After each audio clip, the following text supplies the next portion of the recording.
We are live. Good or evening, everyone. Yeah, it's It's past past afternoon. afternoon. Yeah, good evening, everybody.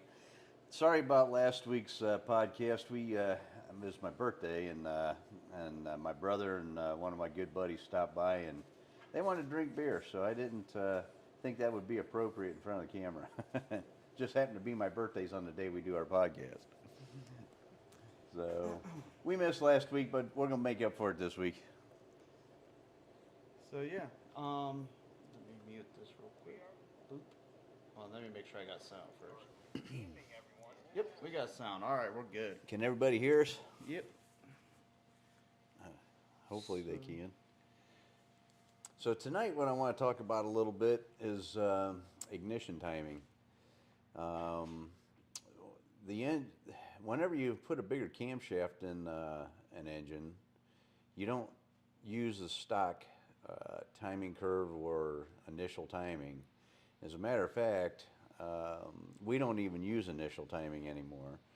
The way we set our timing now is total timing, and what that means is after the mechanical advance is fully advanced, which is typically with our curve, the way we curve our distributors, right around 2,800 RPM. So we have to bring the RPMs up to 2,800 RPM, and then we measure the timing, and we set our total timing to what we think the engine needs for the application. So for instance, say a 400 cubic inch Pontiac engine with 9.5 to 1 compression and a cam that's like a Ram Air 4 cam, we'll say, the total timing is going to be right around 36 degrees total. So that means your initial and your mechanical added together, which is total timing. We don't use vacuum advance on our distributors for our high performance engines. And I tell people don't hook it up either, because it's going to screw up the whole tune and the car's not going to run right. So do not use vacuum advance whenever you got a big cam.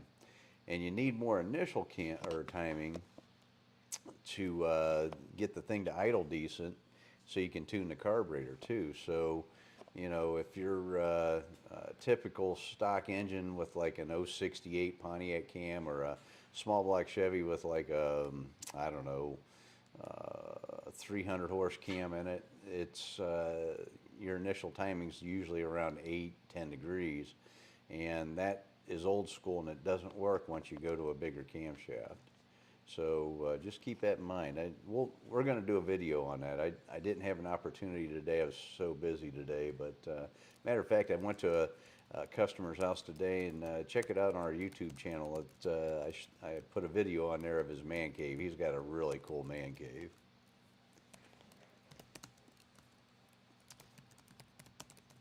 So hopefully everybody can hear us. I don't see anybody responding yet, but we got some people here. okay, good. I'm typing, but Philip the Third said happy birthday. Thank you, And sir. they said the sound's a little weak, but hopefully I fixed that. I turned up some stuff, so hopefully that's better. And Test. Bill Rosenberger says hi back from Florida. Happy birthday. Thank you, Bill. I'm glad you made it back safe and sound. I would have stayed there. It's winter time.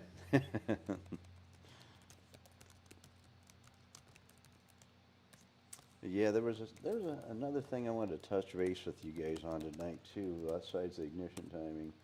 Um, Man, I've had a really busy week this week, so my head's spinning. But I wanted to talk about the ignition timing, and then oh, I know what it was. I get a lot of replies on my engine videos, and I understand it. I totally get it. The guys say that the engine won't rev as quick as it does on the stand with a torque converter on it, or if it had a standard shift flywheel. And actually they do. And if you watch some of my videos of different engines and cars that they put the engine in, then you can see they instantly, as soon as you hit the throttle, boom, they're on the rev limiter. You can hear it. That Firebird that I just got done with, that 68 Firebird for Derek Zedek, that's got a 4-speed in it, so it's got a heavy flywheel. It's only got a 336 rear end gear in it. Now, granted, it's only got a regular DOT tire. It's not a sticky on the back of the car, but regardless, you hit the throttle in first and second gear, it's on the rev limiter. If you watch the video, you can hear it go did it at the top of both gears. So my engines rev really, really fast, and we've worked. You know, I've been in business 43 years, and I've had a long time to perfect our port and valve job. So it all comes down to my porting and how we do the valve angles on the head, and that's what creates the throttle response, which is torque, and that's what you want for a street car. You know, horsepower is all it is a calculation. It's not what the engine actually makes. The engine makes torque. The horsepower is calculated. So, but if you want to make horsepower, then you have to figure out how to move the torque up the peak, or up the RPM range to a higher peak so that you can make horsepower. For street cars, we like to keep the torque down low, which limits your horsepower. You know, maybe like that 400 that we built for Derek, it might only make 400, maybe 420 horsepower, and but the torque is really high, and it's a 400 cubic inch motor. So the torque would probably be somewhere around 460 foot-pounds of torque on that engine, which is a lot for a 400, especially with 9-to-1 compression. Well, Philip III said that he has noticed how quickly it revs. Well, we spend a lot of time doing that. So, you know, and what we'll, you know, another thing too is I still have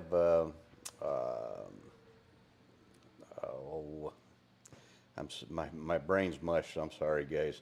I just had a lot in my brain right now that I'm trying to think of. But Craig Comperone, that's his car right there in that picture behind my son. There's a '69 GTO, the engine that we just finished, that 455, 461 actually now after we punched it 30 over.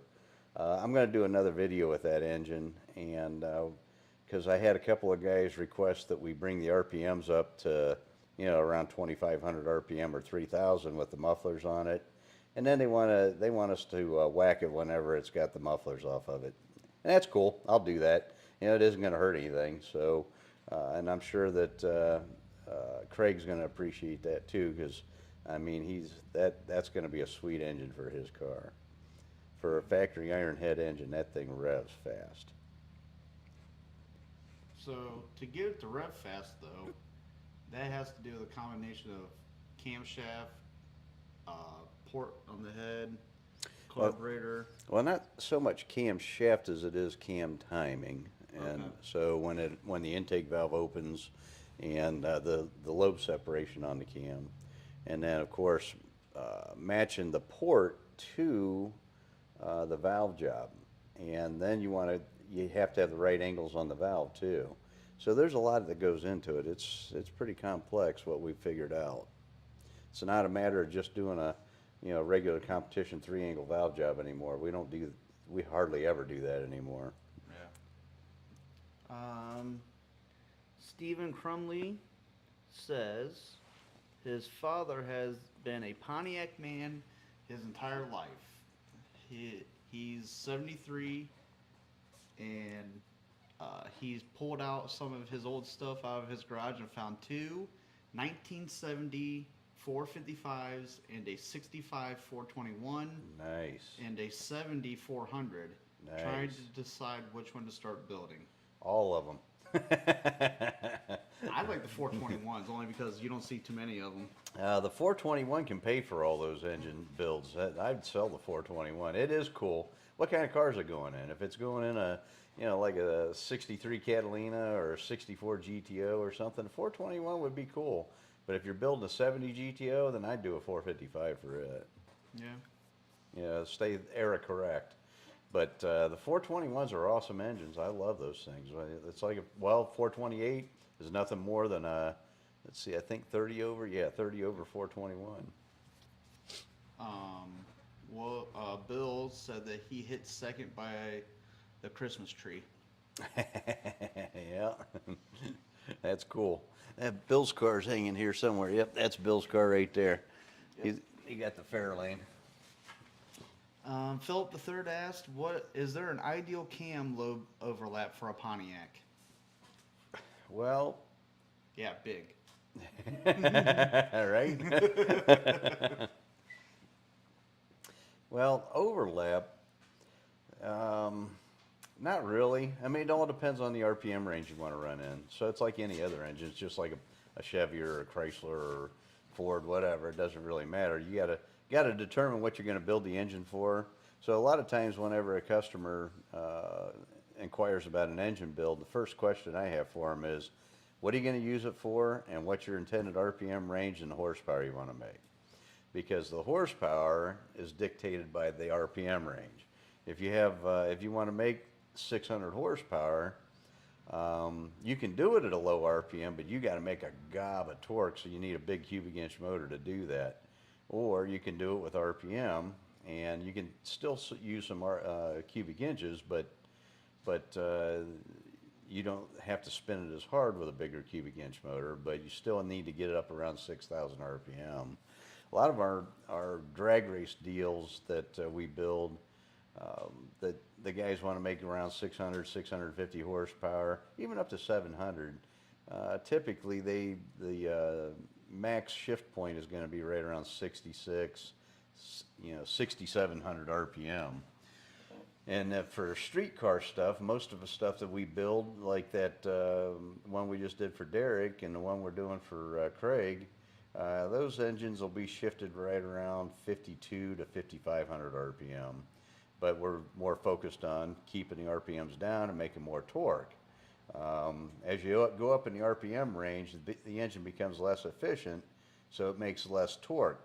But you can adjust that with the overlap and the duration of the camshaft. So, what kind of cam would you put in? Whose motor's on the engine stand? That's Craig's, yep. So, what cam shaft specs are in that? That's a 236, 242 hydraulic roller. And the overlap on that cam's not real big. I think it's, I want to say it's around 20 degrees. I don't recall the exact number on that. So that's got a 110 lobe separation. And then that motor you'd say is around 450, 500 horsepower? Yeah, it's probably around 500 horsepower. So I would say between 475 and 500. So but now another thing too. Okay, so let me back up a minute on that, and so what we got to think about too is, I remember we just talked about header tube size. Mm-hmm. All right, if you don't have the right size header tube on the engine, you can knock as much as 40 or 50 horsepower out of that engine. So I tell the guy, yeah, it's going to make right around 475, 500. Well, then the guy goes and puts a set of factory cast iron manifolds on the thing. It isn't going to make that kind of power. Not going to happen. Or they'll put a 650 CFM carburetor on a 455. Not going to make any power. You got to put a big carburetor and big tube header on a big cubic inch motor or a high RPM engine even. So yeah, I mean, it's a combination. Got to keep that in mind. What header would you recommend for his? For Craig's, I would put a 2-inch on it, but you can't find one, so he's gonna have to run an 1 7/8. So he's gonna knock a little bit of horsepower off. He'll lose a little, but it's not gonna be tremendous. Right. Maybe 7-8 horsepower. Still gonna have a lot of fun. Oh yeah, that you guys see how that thing revs, so he's gonna have a lot of fun with that. Let's see here. Philip the Third said, yes, he likes driving only a quarter mile at a time. All right. Don't we all? Yeah. And Stephen Crumley says he's going to be putting one of those motors in a 1977 Trans Am. Nice. With a Trimec 5-speed. Okay, I like that. And he said is what I'm going to build another engine for. Not trying to make a race car, just a fun street driver. That would be a fun street driver. Oh yeah, 455 with a Tremec or a TKO 600 or a TKX. That's what I would use, TKX. It shifts nicer. But yeah, heck yeah. 355 rear end gear with that thing, and 455 built right, that car will be a monster on the street. Oh yeah, that'd be fun. Oh yeah. I mean, we got customers that are doing mid 11-second ETs with 6X heads and cast iron exhaust manifolds, but the exhaust manifolds have been hogged out. So, and most of them usually run like 12 O's to 1220s with a cast iron header on it. But yeah, that'll be a fun project. Yeah.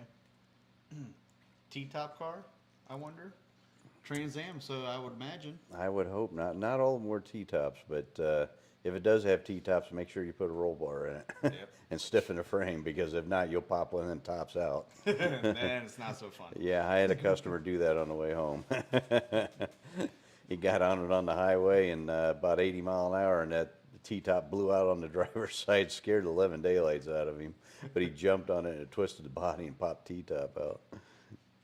Not good. No.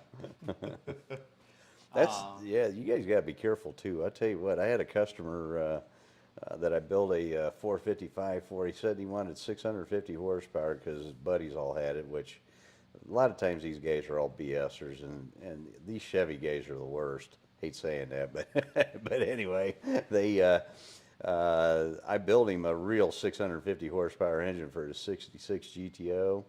And he's out on the highway, and him and his buddy, and they stomped down on it. They got in a race, and they stomped down at about 80, 90 mile an hour, broke tires loose, and he rolled the car.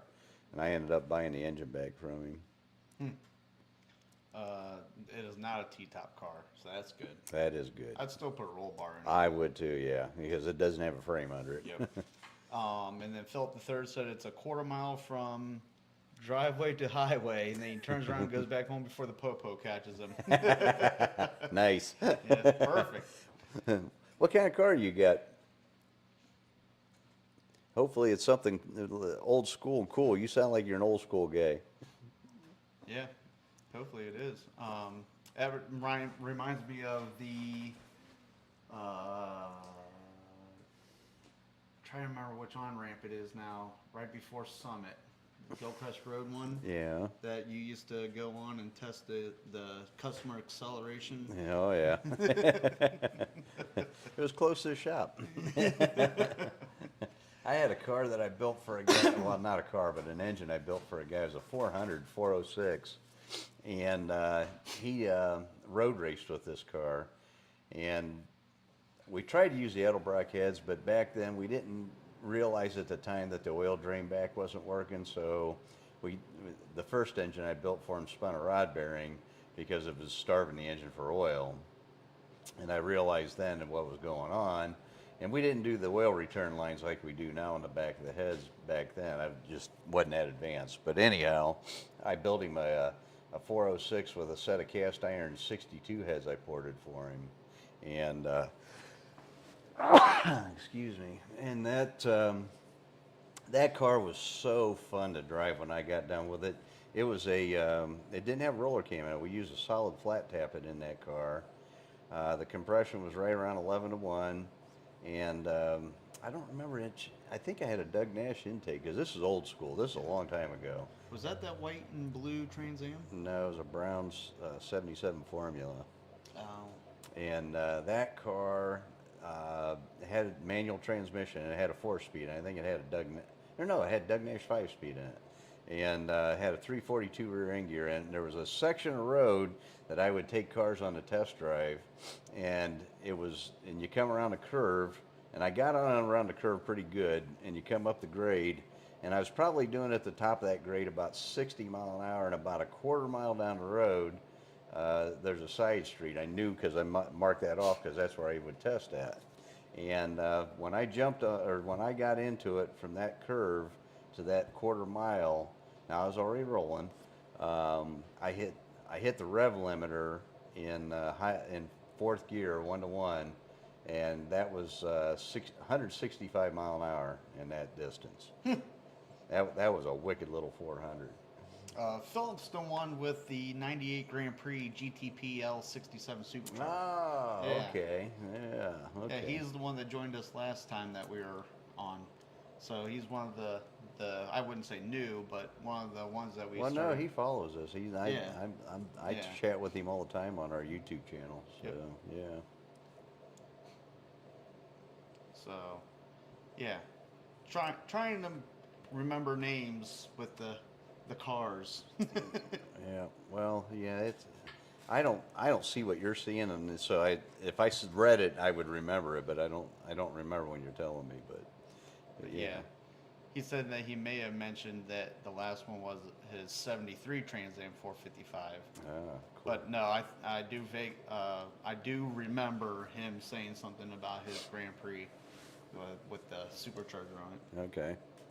Yeah, that's a cool car too. You know that I don't know if you go to Norwalk or not, but they used to have a group of guys. They haven't been there in a while. They run the supercharged Grand Prix. Those and the And Firehawk Bonnevilles. guys were not there either. Yeah, that's right. The Firehawk guys aren't either. Yeah. Yep. But yeah, that's a cool little car. I had a customer that had one. I built a 455 Pontiac for her, and I didn't do anything to his GTP, but it was quick. He ran 1360s with that car. Yeah. I think it was all stock too. I don't know that for sure, but it ran good. That yeah. Well, what we're going to do too is my son and I are both super busy, so it's been really tough. I've been porting more on our heads for the Ram Air 4 deal, and I want to get that thing done.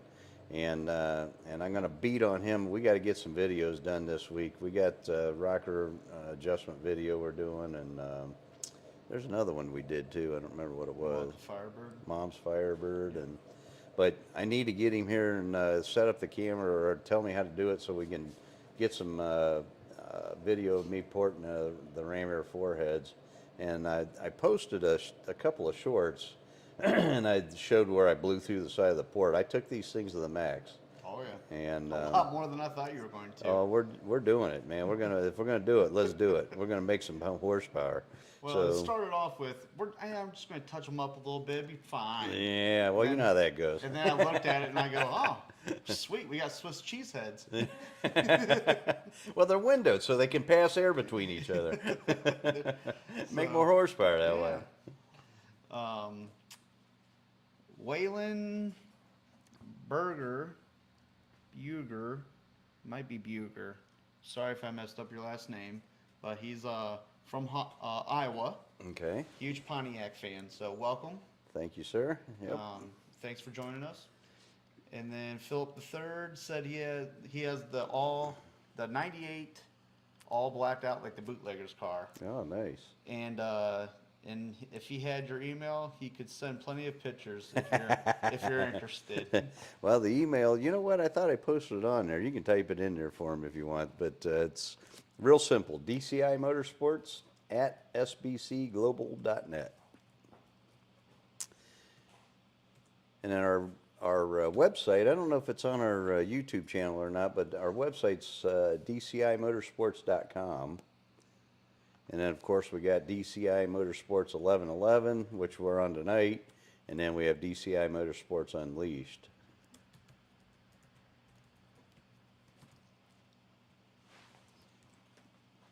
But yeah, I want to get that project done. I really wanted to have that done before the weather got bad. I wanted to get the engine in the car and drive it a little bit. That car's got the car we're going to put that in has a VIN tag and title, so we're going to drive that thing on the street. I got some big nasty meats that are street legal that I'm going to put on the back of that thing, and we're going to have some fun on the street with that car too. What's the matter? No. Oh. I'm just typing out all the. How many of you guys go and check out our videos too and our shorts? Hoping that you guys are all watching all that stuff. And I know that quite a few people are sharing our stuff too, which is good. Thank you very much. Yeah. That helps grow our channel. And just to brag a little bit, last week or week before, I got notified that our channel's performing to like 10% in the top 10%, which is pretty amazing. It doesn't go by how many subscribers you have, but it goes by your time duration and the activity you're getting. And because we've only been at this for about 3.5 months, maybe 4 months now, and with the amount of subscribers that we gained in the short period of time that we have, and the video watches and the short watches and stuff, I guess, you know, is really good. I don't know. That's what they tell me. You guys are making us look good. So Yeah. thank you. Yeah. That's awesome. Philip III said that he also built a Pontiac 350 with dual quads. Cool. So that'd be kind of cool. Yeah. Um, There was a guy in the neighborhood that did that. It was a fun little car, 68 Firebird. B&R Racing said he sees them most daily. So that's good. Awesome. And then Philip, Thanks for watching. Philip III, he said he's trying to catch up on all the videos. Binge watching? Yeah. And then Waylon said, I enjoy the videos and shorts. Thank you. Good. And Dave Smith, 73 Le Mans, put a 389 in it. Best ever back then. Love it. Yep. That's old school. 389s and 421s, man. I remember that. When I was a kid, that's what all the guys used to talk about. They were looking for that 389 and 421. And, man, them guys used to brag about them engines a lot. Well, it's, 389, people laugh at that now. I know. That's a little engine. Yeah. But honestly, though, I mean, a 389, if you put twin turbos on it, that might be a wicked little motor. Oh, NA, if you build it right, I mean. Yeah, but yeah. because that has a smaller journal and everything, smaller than a 400, don't it? No, it's the same as a 400. Okay. Yeah, you got to get back into like the 347 and 316s and stuff like that. They got the smaller mains in them. Yeah. But they all Pontiac engines from 1955 up have the same rod journal. They're all 2 1/4. Oh, okay.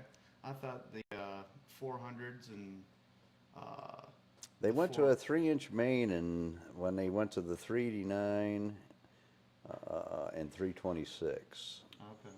So they had a 370, 347. I think they're 2, and I don't know what the main size is. We don't do a lot of that engine, so. But they're smaller than the 400s. Philip III said he was going to put the 350 in a Pontiac J2000. That would have been cool. Yeah, boy. A lot of work, but that would have been cool. I don't know if you guys remember the T1000 or not, but I had a customer put a 400 in one of those. That was wild. Had a little short wheelbase. I don't know, the drive shaft must have been that long. And then Waylon said he has a set of factory Rammer 5-cylinder heads. Nice. Do you have an intake manifold that would fit those heads? Well, I'm working on this guy here. We're trying to get some intake manifold designs going right now. Now, it's not going to be an all aluminum piece. It's what we're going to do is we're going to do some 3D printing and use carbon filament and make the runners, and then we're going to build an aluminum plenum, maybe a carbon fiber plenum too, I don't know yet, but we'll probably do aluminum plenum and aluminum plates that bolt on the head, but the runners are going to be carbon fiber filament. Yep. B&R Racing said, what's the most horsepower and torque you have done with a full water jacket factory block 455? Probably Brandon Deavy's with our Ram 5 head on it. He's probably pushing around 850 horsepower with a factory 2-bolt main 455. Oh, and he doesn't have a hard block, huh? Well, he's got hard block in it, but it isn't all the way up. It's only about that far up the cylinder. Oh, so just right around the crank. Right at the bottom of the cylinder where the piston's thrust in the hardest, right there. But that's probably the highest horsepower one we've got, and it. I mean, you guys watch the video. It's a beast. Now the chassis dyno says it's making like 760 foot-pounds of torque at the tire. I doubt that it's doing that. I think what's happening is even though we bring it up to like 3,000, 3,500 before we mat it, I think what it's doing is it's multiplying the torque when you hit the throttle. And it's a false number. It's probably realistically maybe 670 or 80 at the tire, which is still pretty. That's a monster. You know. Maybe they're just doing it at the motor. Yeah, I don't know. That engine revs so fast. There's another one. You know that these guys say, oh, you hang a converter on it and put it under a load, it ain't gonna rev that fast. Watch that video. Brandon Devy's car, that thing is at 7,500 RPM right now. Yep. Brett Snyder. Is that Brett? Brett's got a 62 Catalina, I believe. It's a Brett I'm thinking of. You're not thinking of my horse jockey guy that worked for me. Oh, yeah, that's. He what I was watches us too. Brett's probably on tonight. Brett Heron is his name. Okay, I couldn't remember his last name. But Brett Snyder loves the channel. Keep up the good work. Thank you, Brett. Philip said he's going to send pictures. Cool. And DJ said it's a blast of a ride for sure. Talking about Brandon's car. Oh, yeah. And then Steven, he said he found 2 sets of 7F6 heads and a set of 4X and a set of 6X. He has not had the chance to research which ones would be the best ones to keep or sell. Well, the 7F6 are a low compression 455 HO head, which is a round port, and I would use that head because you can get a bigger tube header on those. But any one of those are good. You can use any of those. The 4X and 6X heads actually flow better than the older heads. So you do a good competition valve job on them, get some port work done on them. Those are good cylinder heads. We use 6X all the time. The reason I don't use the 4X is because a lot of them have small intake valves, and it's not a big deal. We can open up the valve seats and put a bigger valve in it and everything, but the other thing is they have press-in studs, and you want to screw in rocker stud for anything that you're going to do high performance. But the 7F6 heads, you can put those on a bigger cubic inch motor, like a 470 cubic inch engine, and mill the head a little bit, deck the block, make sure it's true zero deck, or even bring the piston out of the whole 5 thousandths and get the compression up right around 9.5 to 1, which is perfect for street. Or if you want to turbocharge it. Yeah. Let's see here. Oh, okay. BNR Racing asks, what's the horsepower limit you think would be no hard block, stock Pontiac 455, 2-bolt main, and no hard block for true 90 to 100 degree Fahrenheit outside, hot days cruising driving. Okay, so you're talking about durability for driving down the road, because I made with my 455 in my Grand Prix that I used to drag race without hard block because we didn't use it back then. That engine with a Ram Air 4 head now is 13-to-1 compression engine. It made 727 horsepower, and I can't remember the torque. I think it was 680 foot-pounds of torque. And it was a 2-bolt main, no hard block. It ran cool. I drove it on the street. Yeah. It wasn't real street friendly because the cam was so big. I mean, the cam at that time was like 288 on the intake and 294 on the exhaust, so it was a big cam. But I drove it. I drove it to the track a couple of times, and it would run like 160 to 180 degrees in traffic, and I raced that thing for 15 years. Factory cast rod too, factory cast crank, because back then we didn't have any parts. The Super Duty rods, even though they were available, they were expensive. Back then you could buy a set of Super Duty rods, but they were like $1,500. And I was on a budget, so I used cast rods. And back then, he says, it was only, 94, 95? Yeah, it was earlier than that. Probably, I started drag racing I started drag racing at 16 or 17 in my 68 Firebird, but getting really into it, it was probably in the late 80s is when I started doing that. I built that 80 Grand Prix that I had this engine in, the one with these heads that we're doing now, and it ran 1150s, and I drove it to the track. Was that the black and silver one? That was a black and silver car, and it had a 355 ring gear in it, and it only had like a 3800 stall converter. And then I took the engine out of that car and sold that car to a friend of mine, and he put a big Chevy in that car. But then I put the Pontiac engine in that 81 Grand Prix, Right.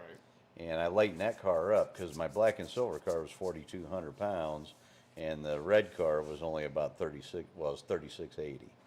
So, because I remember you building that motor for the red or maroon, whatever you want to call it, Grand Prix. And I know that I remember you eventually did add hard block to it later on. I did because we were cracking blocks. That was one thing that we did, and it wasn't anything to do with the horsepower. So you know what? Maybe this will help you out. I don't know what his name is. BNR. BNR Racing. That's what his. Yeah, I know. I don't know what his I don't name know. is. Yeah. But anyway, we were cracking blocks between the main bearing and the cam bearing, right by the oil galley hole. And and so what we found out was going on, two things were happening. One, we were running way too much ignition timing. Back then, everybody thought you had to run 36, 38 degrees total timing. And when we were doing that, it was hurting the engine. We were getting detonation even with racing fuel, and we didn't know it. And it would crack the mains. And then the other thing it was making the caps walk on the block too. And Pontiacs are dowel pins, so that with a 1/2 inch bolt, so it's hard to make them caps fret or walk around.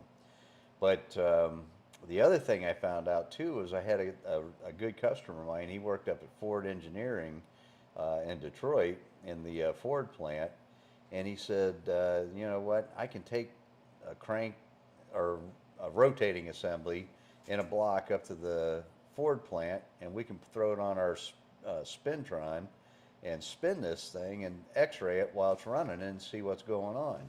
I mean, that was pretty awesome of him to offer that to me, and he didn't charge me anything to do it either, which was really incredible. I mean, I'm so thankful he did that. Like I said before, I'm lucky. I've got a lot of good people that are around me that help me and learn what I learned. But anyways, he put that thing on there and he videotaped the x-ray, and you will not believe how, I don't know how we can even keep a bearing in an engine. That crankshaft was doing this. It looked like a snake in there. I mean, it was unbelievable.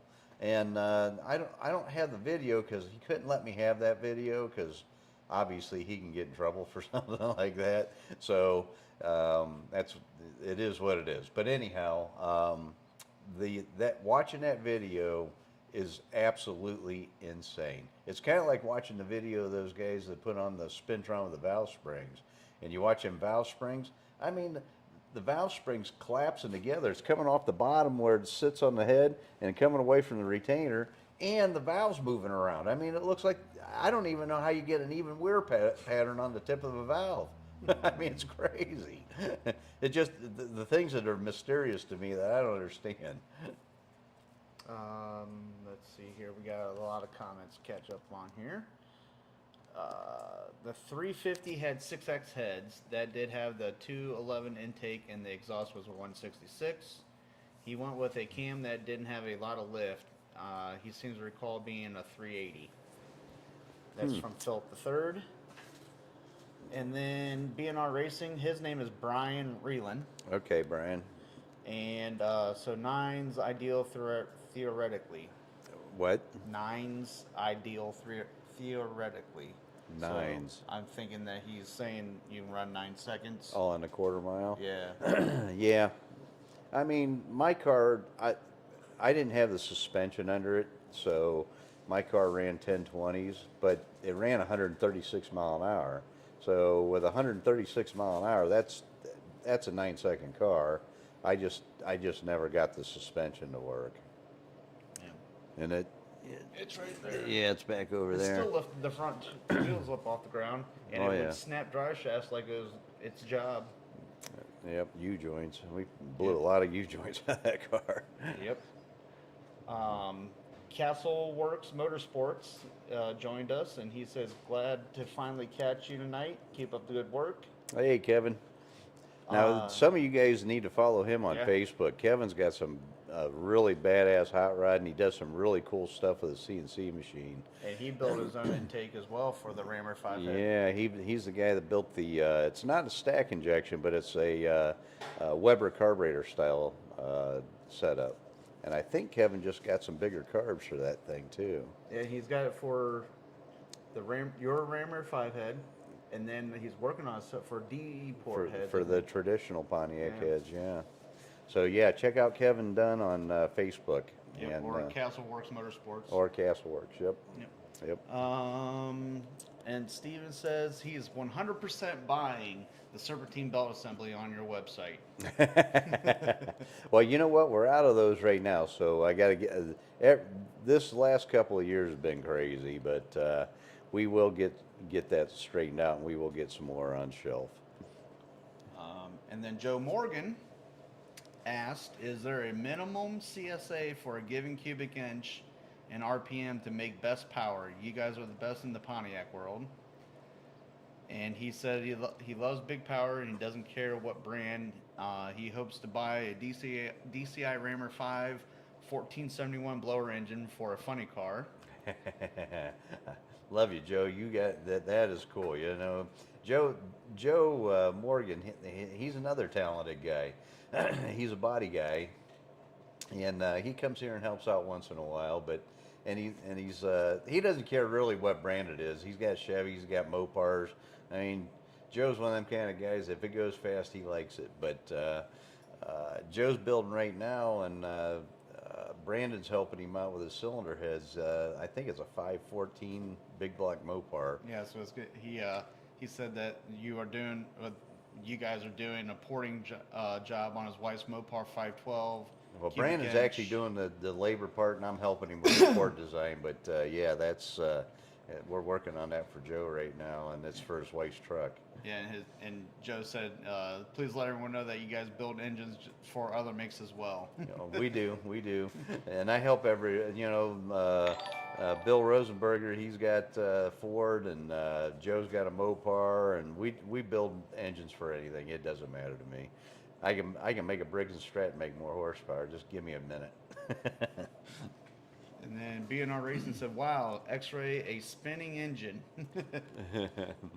Yeah, I remember you telling me that happened a long time ago, too. That was probably, I was in high school then. Oh, so. I was over on Gilcrest Road back then. That was a long time ago. Yeah. But I had 2 broken blocks, and my customer came in. I was using them for a flower potter out front of my shop. And so anyhow, he asked me why them blocks were sitting outside with flowers, and I said, well, they're cracked. I broke them racing. And he started quizzing me on it. He's an engineer at Ford, and I'm glad he did, because he helped me a lot, and we figured a lot of things out. And that's when we went to center counterweight on the crank. And the reason for the center counterweight is to keep that crank from doing this inside the engine. That helps a lot. And the only problem is you can't buy an aftermarket crank like a forged or a cast crank with those center counterweights, at least not yet. Nobody's making one. You have to have a custom billet crank made with center counterweights. B&R Racing says 727 horse for 9s. Yep, I made 727, 680 torque. And then Steven said, everyone go hit the like button and help out. Yes, please, and thank you. Mm-hmm. And then Castle Motorworks says, thank you. And Bill said, you ported his heads and intake, works great, cast heads. Yep, Bill's got a Ford FE engine that we ported the heads and did a good valve job on. And Bill's car, I don't know what he ran before. I think he ran somewhere maybe in the low 11s, high 10s, and now he's in the low 10s. I mean, it picked him up quite a bit for a factory iron head. Mm-hmm. Let's see, where did I leave off? Okay.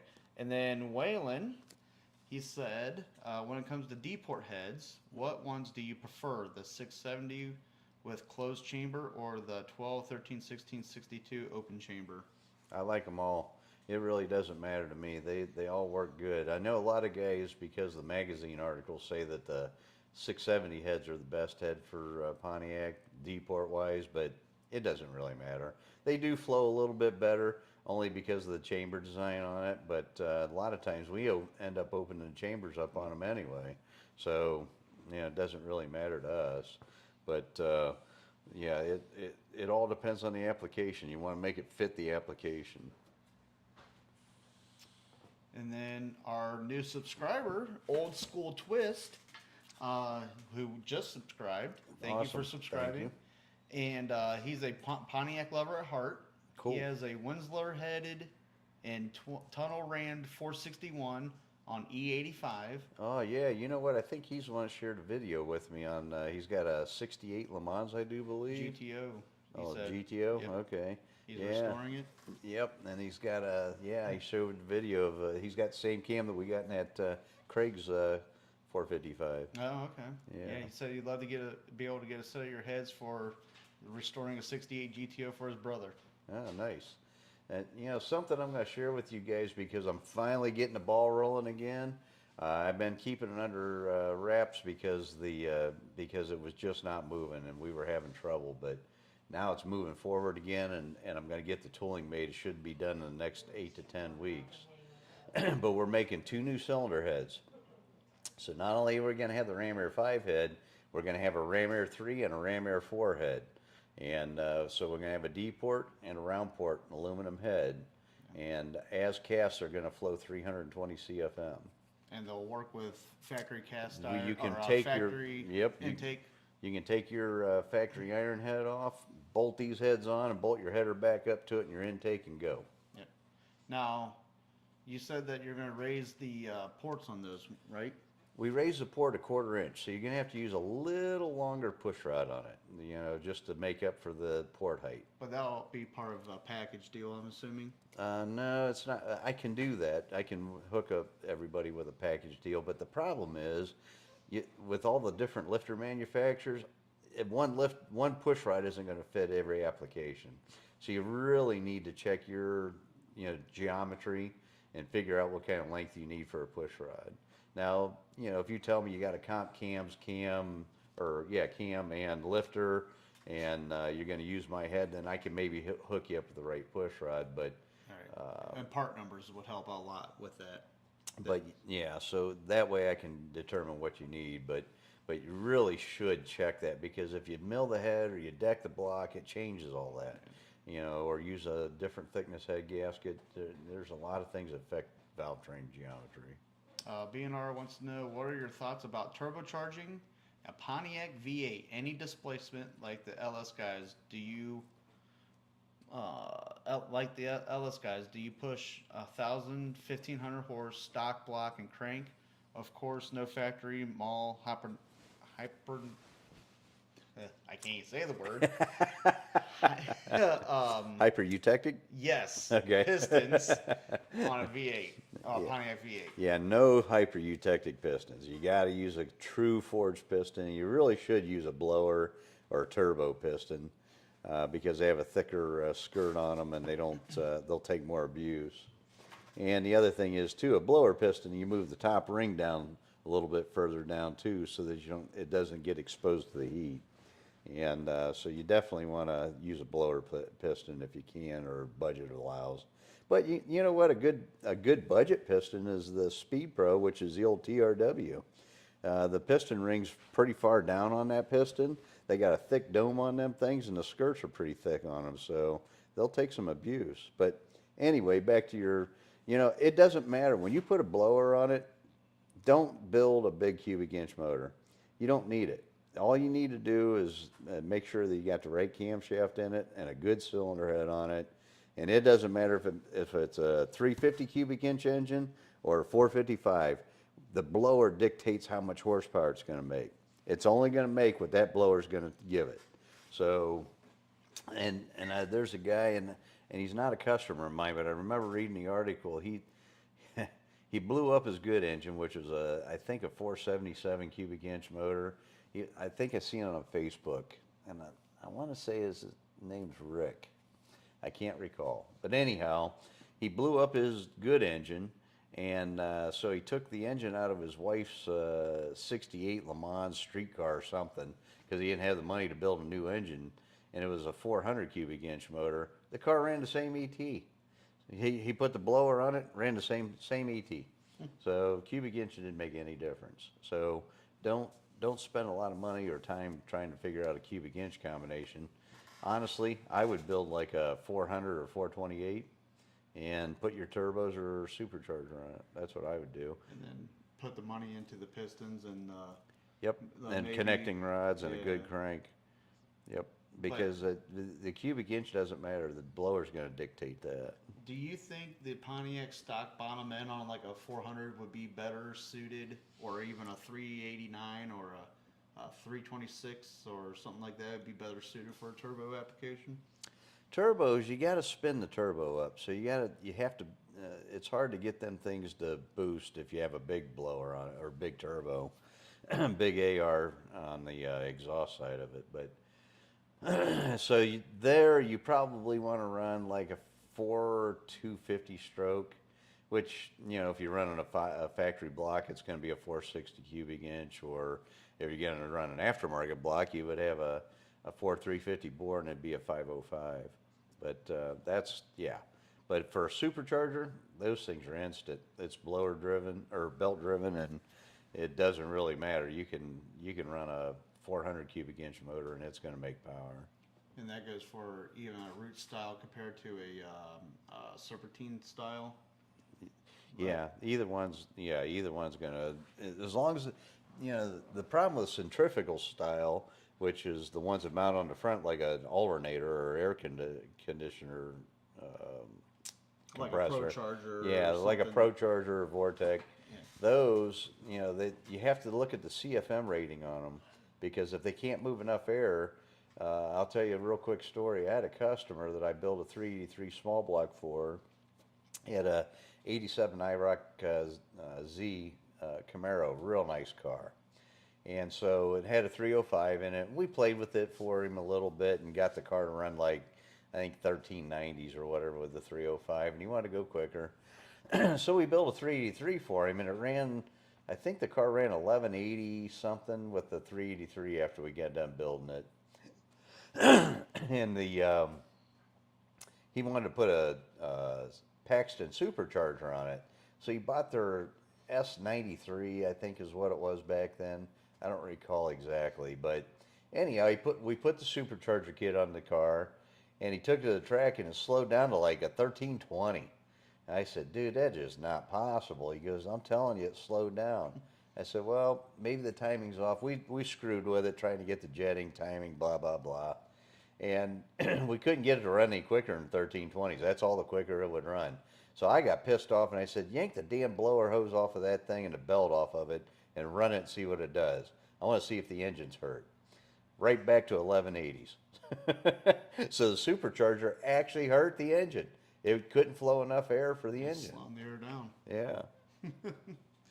Yeah. Let's see. B&R Racing said that Richard Holdner has done 1350 horsepower turbocharged big block Chevy 454 Gen 6 stock bottom end.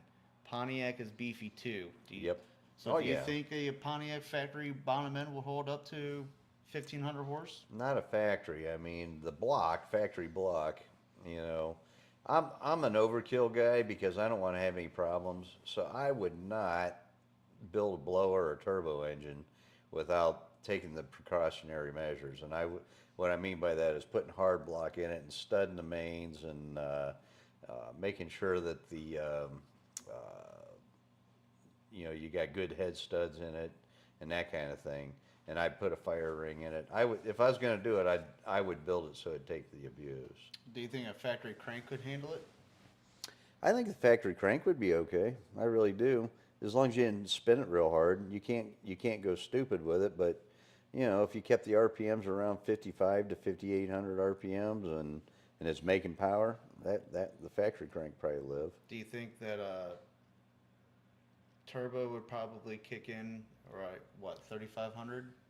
I mean, it depends on the exhaust side AR. You can get them to boost right away, but it's going to limit your RPM range. Right. So you're gonna peak sooner. It'll might peak at 5200 or whatever.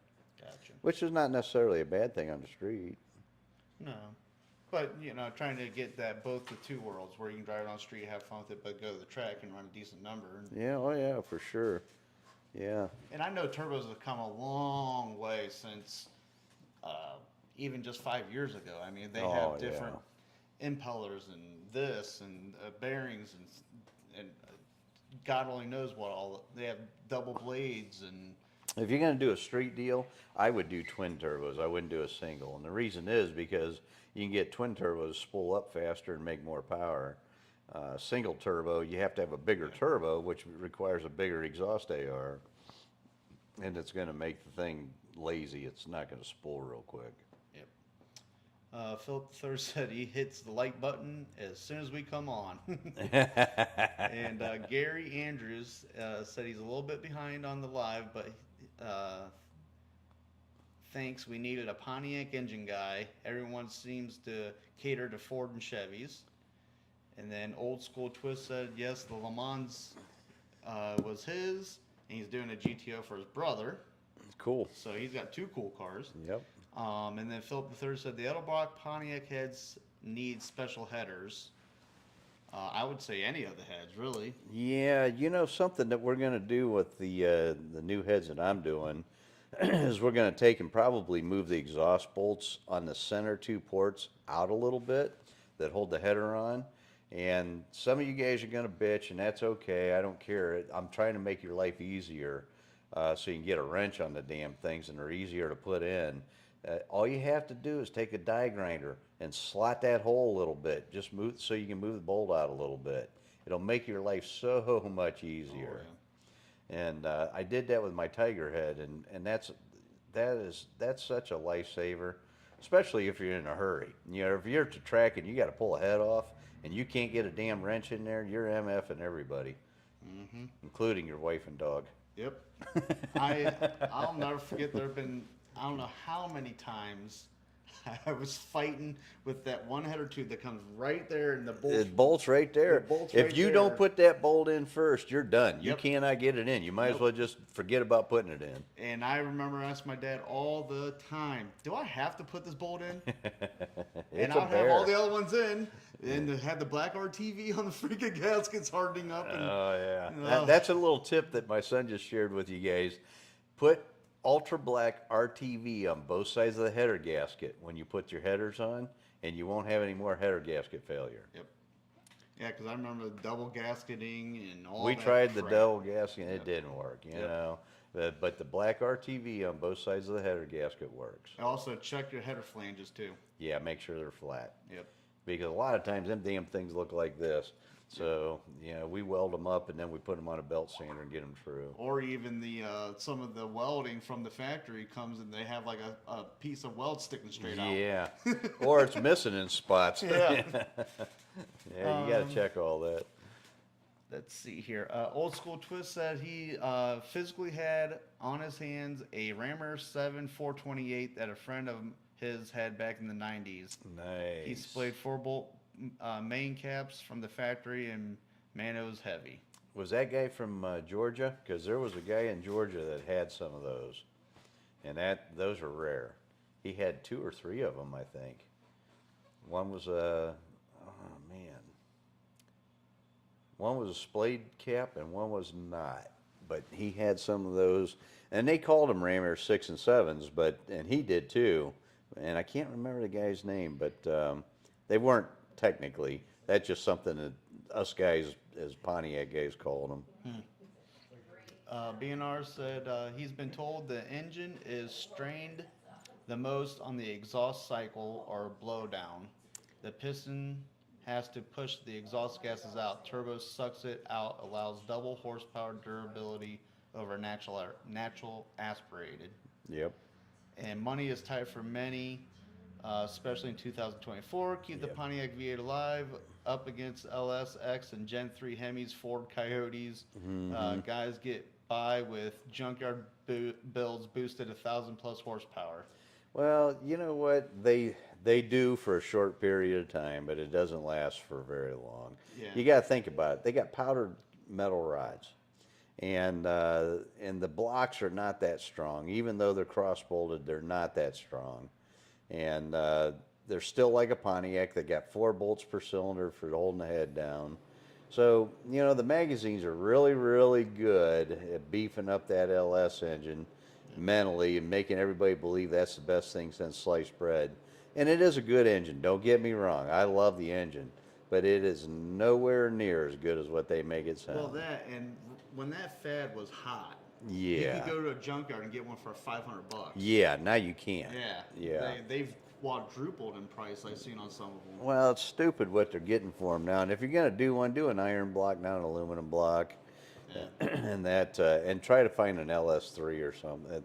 I don't even know if they make an LS3 with an iron block now I think about it. But yeah, you want to, well, maybe some of the truck stuff with the square port heads.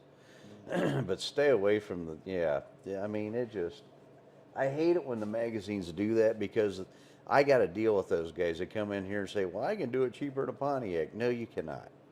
Yeah, Well, if you want to take your chances, and gamble, go for it. I'm not doing it. It's not I don't have time. And then whenever it blows up, you guys are mad at me. Well, not you guys, but people are mad at me, and I'm not going to deal with it. Well, there's a couple of YouTube videos out. If you start Googling some of these guys that done that with the junkyard motor, and they bought the China eBay turbos. Yep, and they blow up. And they're out there running, but they don't show you until now. I've been seeing them recently. They've been showing the motors they're just completely destroyed. And they literally scrap them. Yeah. Oh yeah. They're shrapnel when they're done with them. And they don't last very long. So yeah, no, don't believe everything you read. I wish they were still $500 because I mean, shoot, you can go racing every weekend for. Well, the other thing is too, we get a lot of guys calling. They want to switch over to an LS engine from their Pontiac engine, and I said, okay, let's figure this out. Mm-hmm. So by the time you buy the wiring harness and the headers and the engine mounts and the tranny mount and then you got to fit it in the car because the transmissions are bigger and they don't fit the trans tunnel and all the things that go into it, it is not cheaper. You're better off, if you want to do something cool, let's do a Pontiac engine with a port flow fuel injection from Edelbrock and with a turbo. We can do that with a turbo. Yeah. Or let's do something, I mean, you're going to spend a lot of money doing that. It's not a bolt-in deal. Right. And then Philip III said, he'll get busy making header flanges, give him the numbers for the bolt locations. Well, you can use your existing header. You just got to hop along the hole. That's all you got to do. Yep. It's really easy to do. Yep. So there's no need to buy another header flange or header. You just have to move the hole out a little bit. And I'm going to put instructions in the box about that too whenever we ship those. So it's real easy to do. Yep. Tim said Pontiac's rule. And then Old School Twist said he was from, I know this, Joliet. I think that's in Michigan. Joliet? Yeah. That's Illinois, I think. Oh, is it Illinois? Yeah. Okay. And bought from a GM guy in Detroit, had the distributor too, and it wasn't a window block, it was solid like a big block. Run that by me again? He said it had the distributor too, and it wasn't a window block, it was a solid like a big block. What are we talking about? An LS engine or what? No, the Ram Air 7. Oh, okay. That's where I was. Okay. Yeah. Yeah, the guy that I'm thinking of was in Georgia. He wanted to sell me the engines, and he might have passed. I don't know how old he was, but he had a bunch of that stuff. It was really cool stuff too. I actually got pictures of it. I think in that disc right there. So look through that. Yeah. B&R said he agrees good pistons and connecting rods are needed. Absolutely. For power adder on a Pontiac V8. And I'd say that would be, I mean, any engine, yeah. But yeah. But you know what? That connecting rod is a big deal. Now, if you're going to run, anything up to say 20 pounds of boost, you can get away with a fairly inexpensive connecting rod. But if you're going to start putting some boost to that thing, and you're going to try to make some horsepower, and when I say boost, you're talking 50 psi. You're going to twist connecting rods up like pretzels, and you're going to break crankshafts. So be prepared when you get to that level. You're going to break parts. Yeah. Philip III says he's an incorporating kind of guy looking for the next money maker. Yep, I hear you. We'll call it Headers by Phil. There you go. You know what, Phil? If you want to make headers, that's awesome. And I need them for Ram Air 5s, too. Dave Laubert said good evening. Good evening, David. And then BNR, you ever play around with Pontiac 301 Turbo? Push it to modern LS3 6.0, 6.2 liter normal aspirated. I have not. You know what?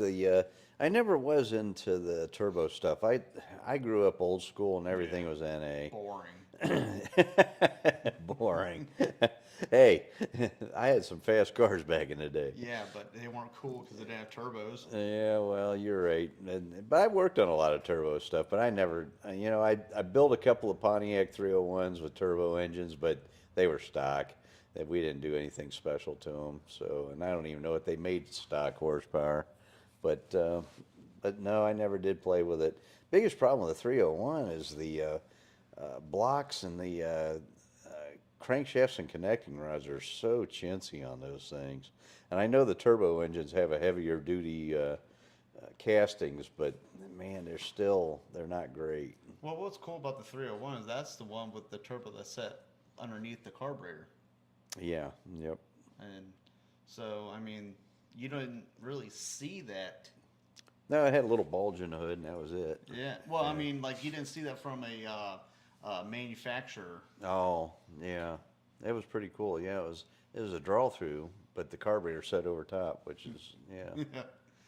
Yep. But they made it look like it wasn't there because it was set in between the heads still. Right. In the factory well, location. And the 301 was a short deck engine, so it set down lower in the engine compartment.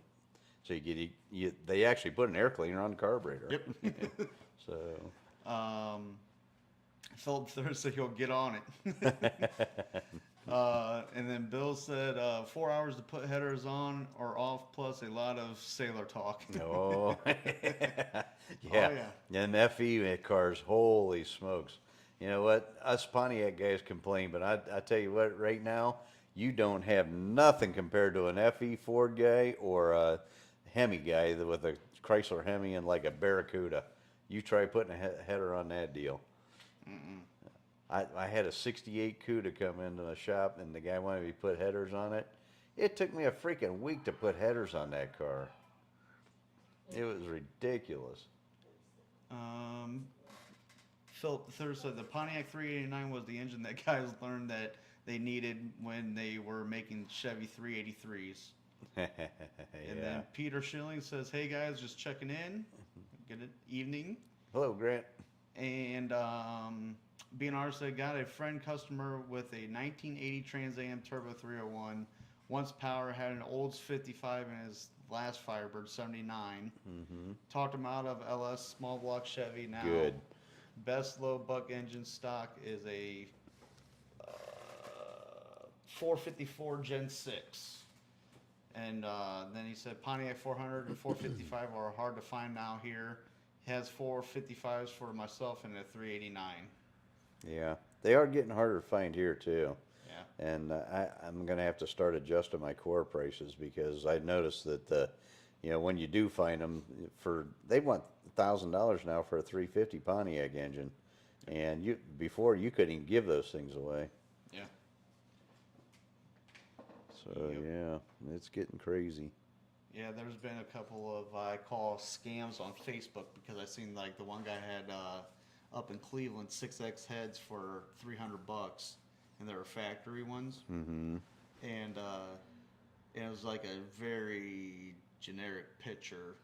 And I'm like, that's a scam. You got to be careful, man. There's so many scammers out there. Yep.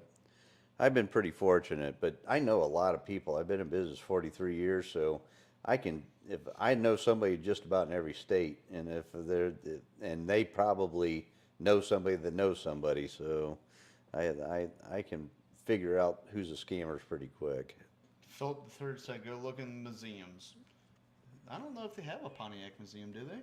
Yeah, they do. Well, other than I keep calling him Garfunkel, but what's his name? Dimitri.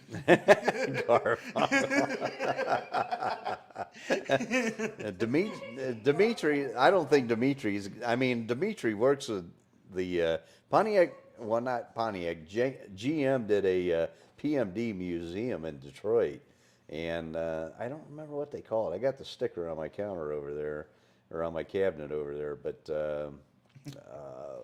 something to do with Pontiac historical something or another. Yeah. But yeah, so I got to get up there and check that out. Yeah. And see what's going on. But they do have a Pontiac museum, so yeah, And, which I'm glad. Yeah, yeah, because other than that, I don't know. I know they have an Oakland museum. They do. Yeah, it's in Detroit. Oh, you know what's something? Not to get off subject here, but there's a 1928 or 1926 Oakland on Facebook right now, Marketplace. I thought about buying that thing, just sit out in the yard.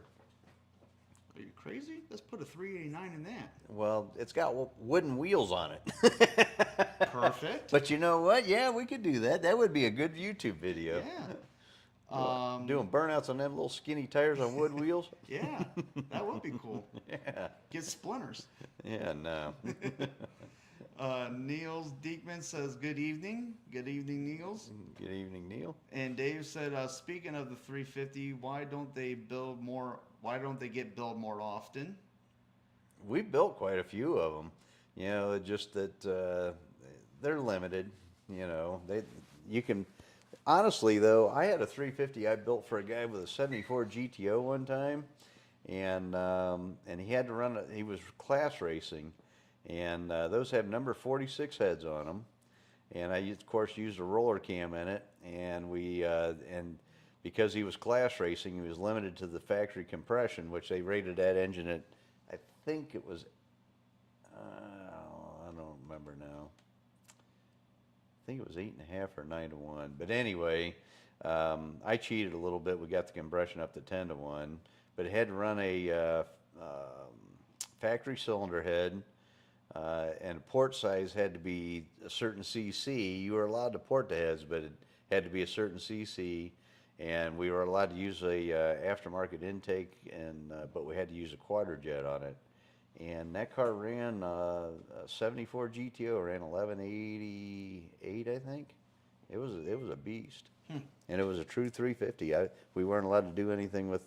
I mean, we could true up the stroke and do that kind of stuff, but that was all we could do.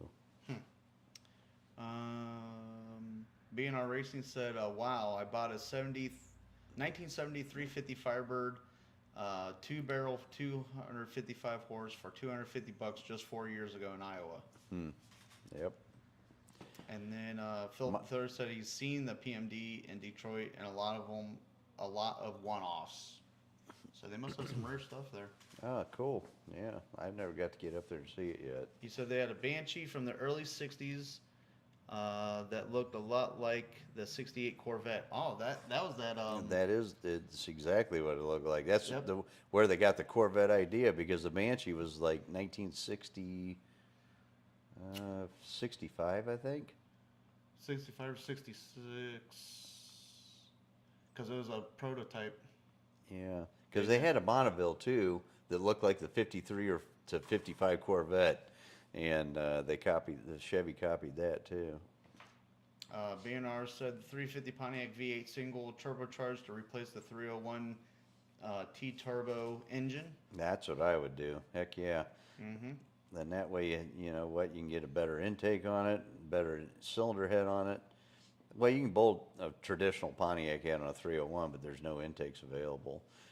There is a guy down in Texas working on an intake right now, and some of you guys might know who he is. Ted Fox is his name, and he's on Facebook too, and he's been doing a lot of 301 stuff. Dave says the reason why he asks is he has 4 of them laying around.